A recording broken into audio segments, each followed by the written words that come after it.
Direct and inverse proportion ആണ് നമ്മൾ പഠിച്ചുകൊണ്ടിരിക്കുന്നത്. അതിൽ ആദ്യത്തെ എക്സസൈസ് ചെയ്ത് കഴിഞ്ഞു, അതായത് ഡയറക്റ്റ് പ്രൊപ്പോർഷനിൽ വരുന്ന ക്വസ്റ്റ്യൻസ് നമ്മൾ ചെയ്ത് കഴിഞ്ഞു. ഇനി ഇൻവേഴ്സ് പ്രൊപ്പോർഷനിൽ വരുന്ന ക്വസ്റ്റ്യൻസ് ആണ് ചെയ്യേണ്ടത്. എക്സസൈസ് 13.2.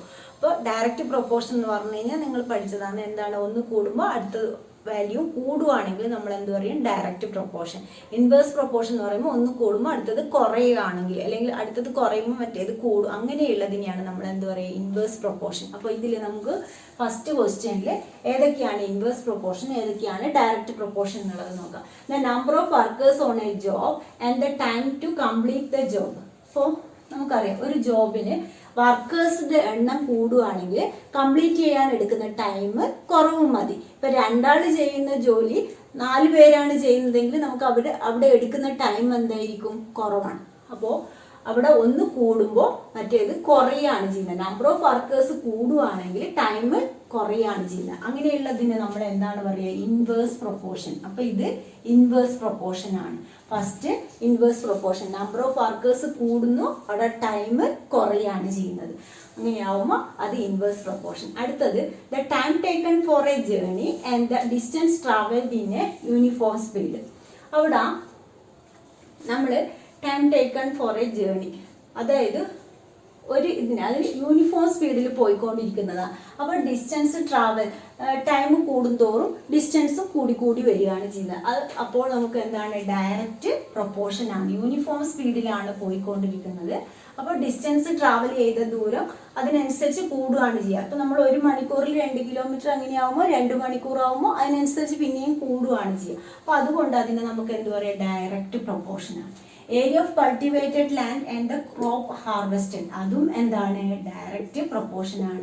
എത്ര ലാൻഡ് ആണോ അതിനനുസരിച്ച് നമുക്ക് ക്രോപ്പ് ഹാർവെസ്റ്റ് ചെയ്യും. അപ്പോൾ അത് ഡയറക്റ്റ് പ്രൊപ്പോർഷൻ. ഇനി അടുത്തത് the time taken four A fixed journey and the speed of the vehicle. അത് നിങ്ങൾക്കറിയാം. ഇപ്പോൾ ഒരു ഫിക്സഡ് ജേർണി, അതിനെ നമ്മൾ വെഹിക്കിളിൻ്റെ സ്പീഡ് കൂടുന്നതിനനുസരിച്ച് ടൈം കുറവേ വേണം. അപ്പോൾ അങ്ങനെയുള്ളതിനെ നമ്മൾ എന്താണ് പറയുക? Inverse proportion.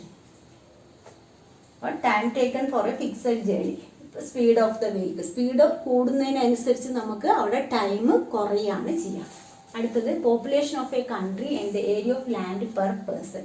അപ്പോൾ കൺട്രിയിൽ പോപ്പുലേഷൻ കൂടുന്നു, പോപ്പുലേഷൻ കൂടുകയാണെങ്കിൽ ഒരാൾക്ക് കിട്ടേണ്ട ലാൻഡ് കുറയാണ് ചെയ്യുക. അപ്പോൾ അതും എന്താണ്? Inverse proportion. ഒന്ന് കൂടുമ്പോൾ അടുത്തതും കൂടുകയാണെങ്കിൽ മാത്രമേ ഡയറക്റ്റ് പ്രൊപ്പോർഷൻ വരുള്ളൂ, ബാക്കിയുള്ളത് ഇൻവേഴ്സ് പ്രൊപ്പോർഷനാണ്. അപ്പോൾ അടുത്ത ക്വസ്റ്റ്യൻ എന്താണെന്ന് നോക്കാം. സെക്കൻഡ് ക്വസ്റ്റ്യൻ എന്ന് പറയുന്നത്, in a television game show the prize money of ₹1 lakh is to be divided equally among the winners. Complete the following table and find whether the prize money given to an individual winner is directly or inversely proportional to the number of winners. അപ്പോൾ ഇവിടെ directly ആണോ inversely ആണോ നോക്കണം.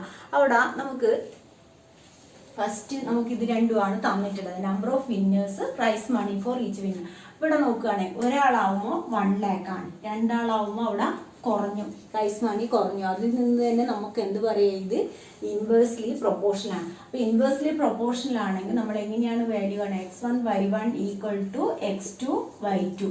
ഇവിടെ നമുക്ക് correct ആയിട്ട് കിട്ടുന്നുണ്ട്. 1 into, അതായത് 1 into 1 lakh equal to 2 into 50,000. 2 into 50,000. അപ്പോൾ ഇവിടെ 2 ഇൻറ്റു 50,000 എന്ന് പറഞ്ഞു കഴിഞ്ഞാൽ 1 lakh. അപ്പോൾ അടുത്തത് നമുക്ക് 2 ഇൻറ്റു 50,000 ഏതിന് ഈക്വൽ ആയിരിക്കും? 2 ഇൻറ്റു 50,000 ഈക്വൽ ടു 4 ഇൻറ്റു, നമുക്ക് അവിടെ അറിയില്ല വാല്യൂ. ഇനി അത് അറിയണമെങ്കിൽ എന്ത് ചെയ്താൽ മതി? ഇതിനെ 4 കൊണ്ട് ഡിവൈഡ് ചെയ്താൽ മതി. അതായത് ഇവിടെ ഇപ്പം നിങ്ങൾക്ക് y അറിയണം. y അറിയണമെങ്കിൽ ഇതിനെ 4 കൊണ്ട് ഡിവൈഡ് ചെയ്യാം. അതായത് 2 ഇൻറ്റു 50,000 ഡിവൈഡ് ബൈ 4 ചെയ്ത് കഴിഞ്ഞാൽ നമുക്ക് എത്രയാണ് കിട്ടുക? ഇവിടെ 2 ക്യാൻസലായി 25,000. അപ്പോൾ ഇവിടെ 2 ഇൻറ്റു 50,000 എന്ന് പറയുന്നത് നമുക്ക് എത്രയാണ് കിട്ടുന്നത്? 25,000 ആണ് വരുന്നത്. അപ്പോൾ 4 ആളാവുമ്പോൾ അത് പിന്നെയും കുറഞ്ഞു, 25,000 ആയി. അടുത്തത് 5. 4 ഇൻറ്റു 25,000 എന്ന് പറയുമ്പോൾ അവിടെ 5 ഇൻറ്റു എത്രയാണ് വരിക? 5 ഇൻറ്റു, അതായത് ഇതിന് വേണമെങ്കിൽ 5 കൊണ്ട് ഡിവൈഡ് ചെയ്യാം. 5 കൊണ്ട് ഡിവൈഡ് ചെയ്യുമ്പോൾ 5,000 ഇൻറ്റു 4, 5,000 ഇൻറ്റു 4 എന്ന് പറയുമ്പോൾ 20,000.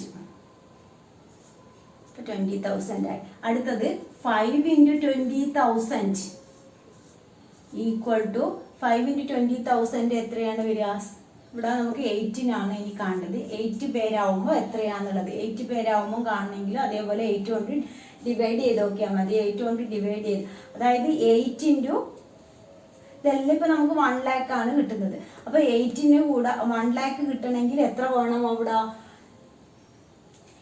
അതായത് ഇവിടെ നമ്മൾ ഇതിന് രണ്ടിനെയും മൾട്ടിപ്ലൈ ചെയ്ത് കഴിഞ്ഞാൽ നമുക്ക് എല്ലാം അതേപോലെ വരുന്നത് കണ്ടില്ലേ? 25 × 4 1 lakh, 20 × 5 1 lakh. അപ്പോൾ ഓരോ ആള് കൂടുന്നതിനനുസരിച്ച് അവിടെ പ്രൈസ് മണി കുറഞ്ഞു പോവുകയാണ്. 8 ആളാവുമ്പോൾ എത്രയാണെന്നുള്ളത് കണ്ടുപിടിക്കണം. 8 ആളാവുമ്പോൾ എത്രയായിരിക്കും വരിക? ഇവിടെ ഇപ്പോൾ ഇതിനെ 8 കൊണ്ട് ഡിവൈഡ് ചെയ്ത് നോക്കിയാലും നമുക്ക് കിട്ടും. 8 കൊണ്ട് ഡിവൈഡ് ചെയ്യുമ്പോൾ ഇവിടെ 4 കോമൺ ആയിട്ടുണ്ട്. അപ്പോൾ 2 കൊണ്ട്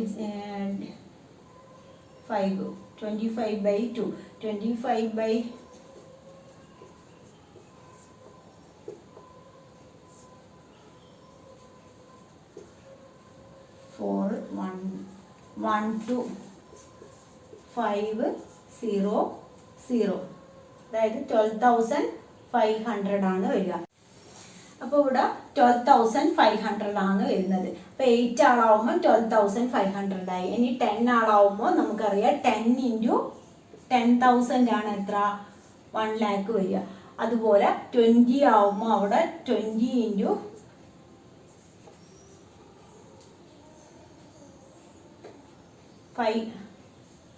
500. അപ്പോൾ 500 ആവുമ്പോൾ ഇവിടെ 10 5,000.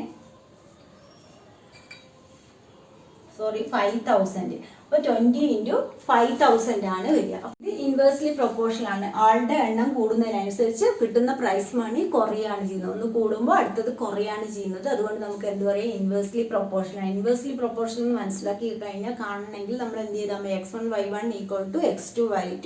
ഡയറക്ട്ലി പ്രൊപ്പോർഷണൽ ആണെങ്കിൽ x1/y1 = x2/y2. അപ്പോൾ ഏത് ഇതിലാണ് ഇത് പ്രൊപ്പോർഷൻ ഏതിലാണോ വരുന്നത് അത് മനസ്സിലാക്കിയിട്ട് അതിനനുസരിച്ച് ചെയ്യാം. അപ്പോൾ അടുത്ത question, Rahman is making a wheel using spokes. He wants to fix equal spokes in such a way that the angle between any pair of consecutive spokes are equal. Help him by complete the following table. അവിടെ നമുക്ക് table തന്നിട്ടുണ്ട്. Number of spokes, angle between consecutive spokes. അപ്പോൾ 4 ആവുമ്പോൾ number of spokes 4 ആവുമ്പോൾ അവിടെ 90 degree ആണ് വരുന്നത്. 6 ആവുമ്പോൾ 60 ഡിഗ്രി ആണ് വരുന്നത്. അപ്പോൾ ഇത് എന്തായാലും നമുക്ക് കുറഞ്ഞിട്ടാണ് വരുന്നത്. കൂടുന്തോറും, അതായത് സ്പോക്സ് കൂടുന്തോറും ആംഗിൾ കുറഞ്ഞിട്ടാണ് വരുന്നത്. അതുകൊണ്ട് ഇത് ഇൻവേഴ്സ്ലി പ്രൊപ്പോർഷണൽ ആണെന്ന് പറയാം. അപ്പോൾ അടുത്തത് നമുക്ക് 8 സ്പോക്സിന് എത്രയാണ് വരിക എന്നുള്ളത്. നമ്മുടെ ഫോർമുല എന്താണ്? x1 y1 = x2 y2. അപ്പോൾ ഇവിടെ നിങ്ങൾക്ക് 6ന് 60 ആണെങ്കിൽ 6 × 60 = 8 × അവിടെ നമുക്ക് ഇത് y2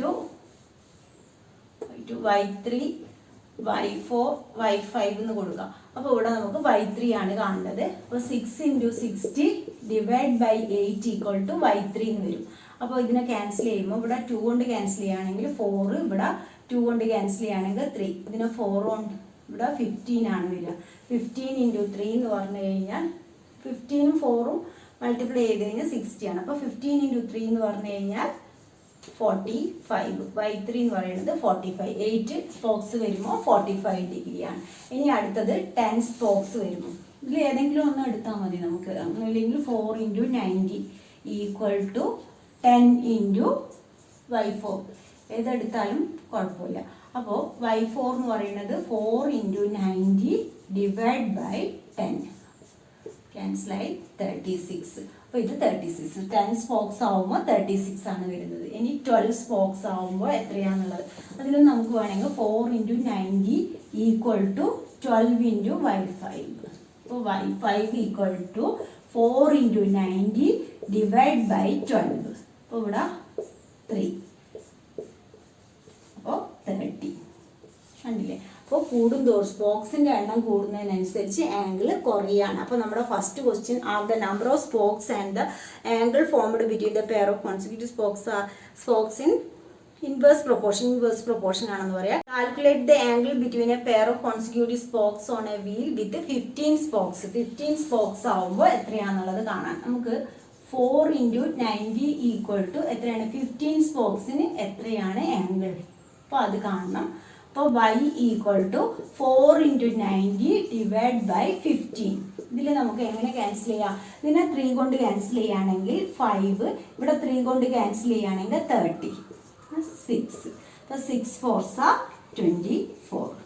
15 സ്പോക്സ് ഉണ്ടാവുമ്പോൾ അതിൽ ആംഗിൾ എന്ന് പറയുന്നത് 24 ഡിഗ്രിയാണ്. അടുത്തത് how many spokes would be needed if the angle between a pair of consecutive spokes is 40 degree. 40 degree ആവുമ്പോൾ നമുക്ക് എത്രയാണെന്നുള്ളത് നോക്കണം. അപ്പോൾ 40 ഡിഗ്രി അവിടെ നമുക്ക് എക്സ് ആണ് കണ്ടുപിടിക്കേണ്ടത്. ഇവിടെ 4 × 90 ഈക്വൽ ടു 40 ഡിഗ്രി ആവുമ്പോൾ എത്രയാണ് സ്പോക്സ് വരിക എന്നുള്ളത് കാണും. അപ്പോൾ x is equal to 4 × 90 divide by 40. അപ്പോൾ എക്സ് കാണാൻ എക്സ് അവിടെ തന്നെ വെക്കുക. ഈ 40 ഇപ്പുറത്തേക്ക് വരുമ്പോൾ ഡിവിഷനായി. അപ്പോൾ ഇവിടെ എങ്ങനെ കിട്ടി നമുക്ക് 10. ഇവിടെ 9 സ്പോക്സ് വരുമ്പോഴാണ് ആംഗിൾ അതിൻ്റെ കോൺസിക്യൂട്ടീവ് ആംഗിൾ എത്രയാണ് വരിക?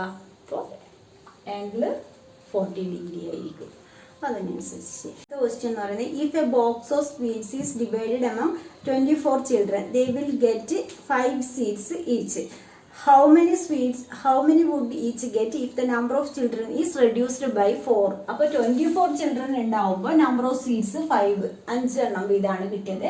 അപ്പോൾ കുട്ടികൾ കുറയുകയാണെങ്കിൽ നമുക്കറിയാം അവിടെ സ്വീറ്റ്സിൻ്റെ എണ്ണം കിട്ടുന്ന സ്വീറ്റ്സിൻ്റെ എണ്ണം കൂടുകയാണ് ചെയ്യുക. അതായത് 24 കുട്ടികളായിരുന്നു ആദ്യം ഉള്ളത്, അതിൽ 4 പേര് റെഡ്യൂസ് ആയി. അപ്പോൾ 4 പേര് റെഡ്യൂസ് ആകുമ്പോൾ അവിടെ ബാക്കി 20 കുട്ടികളുണ്ട്. 20 കുട്ടികൾക്ക് എത്ര സ്വീറ്റ്സ് കിട്ടും എന്നുള്ളതാണ് നമുക്ക് കണ്ടുപിടിക്കേണ്ടത്. അപ്പോൾ ഇവിടെ ഇത് എന്തായാലും കുട്ടികളുടെ എണ്ണം കൂടുമ്പോൾ സ്വീറ്റ്സിൻ്റെ എണ്ണം കുറയാണ് ചെയ്യുക. അപ്പോൾ എന്താണ്? ഇൻവേഴ്സ് പ്രൊപ്പോർഷൻ ആണ്. ഇൻവേഴ്സ് പ്രൊപ്പോർഷൻ ആണെങ്കിൽ x1/1 ഈക്വൽ ടു x2/2. അവിടെ നമുക്ക് 24 × 5 ഈക്വൽ ടു 20 × അവിടെ y2 ആണ് കാണേണ്ടത്. അപ്പോൾ y2. അപ്പോൾ 24 × 5 divide by 20 equal to y2. ഇവിടെ ക്യാൻസൽ ചെയ്യുക. ക്യാൻസൽ ചെയ്യുമ്പോൾ ഇവിടെ 4 ആയി. 4ഉം 24ഉം ക്യാൻസൽ ചെയ്യുമ്പോൾ 6. അപ്പോൾ y2 ഈക്വൽ ടു 6 സ്വീറ്റ്സ് വീതം ഓരോ കുട്ടിക്കും കിട്ടും. അടുത്ത question. Farmer has enough food to feed 20 animals in his cattle for 6 days. How long would the food last if there were 10 more animals in his cattle? അപ്പോൾ അതായത് 20 ആനിമൽസിന് number of food അവിടെ 6 days ആണ്. അങ്ങനെയാണെങ്കിൽ 10 more കൂടി ഉണ്ടാവും. അതായത് 20 ആദ്യം ഉണ്ട്, അതിൻ്റെ കൂടെ 10ഉം കൂടി കൂടുവാണെങ്കിൽ എത്ര ദിവസം എത്തും എന്നുള്ളത്. അതായത് 30 ആനിമലിന് ആ ഫുഡ് എത്ര ദിവസം എത്തും. അപ്പോൾ ഇവിടെ നമുക്കറിയാം എണ്ണം കൂടുമ്പോൾ എന്തായാലും അവിടെ ആ ഫുഡ് എത്തുന്ന ദിവസം കുറയാണ് ചെയ്യുക. അപ്പോൾ നമുക്ക് എങ്ങനെ പറയാതെ inverse proportion x1/1 equal to x2/2 ആണ്. അപ്പോൾ നമുക്കിവിടെ y2 ആണ് കാണേണ്ടത്. 20 × 6 ഇസ് ഈക്വൽ ടു 30 × y2. അപ്പോൾ y2 equal to 20 × 6 divide by 30 equal to y2. അപ്പോൾ ഏത് പ്രൊപ്പോർഷൻ ആണെന്ന് കറക്റ്റായി മനസ്സിലാക്കി കഴിഞ്ഞാൽ ഇതിൽ വേറെ കാര്യമായിട്ടൊന്നും അറിയാനില്ല, പെട്ടെന്ന് ചെയ്യാൻ കഴിയും. അപ്പോൾ y2 എന്ന് പറയുന്നത് 4 days ആണ് ഫുഡ്. നമുക്കറിയാം ആനിമലിൻ്റെ എണ്ണം കൂടുന്നതിനനുസരിച്ച് നമുക്ക് കൊടുക്കാനുള്ള ഫുഡ് എത്തുന്ന ദിവസം കുറയാണ് ചെയ്യുക. അപ്പോൾ 4 days. ഇന്നത്തെ ക്ലാസ് 3 നിങ്ങൾക്ക് എൻ്റെ ക്ലാസ് ഇഷ്ടമായി ലൈക്ക് ചെയ്യുക. അതുപോലെ ഇതുവരെ സബ്സ്ക്രൈബ് ചെയ്യാത്തവരാണെങ്കിൽ ഒന്ന് സബ്സ്ക്രൈബ് ചെയ്യുക.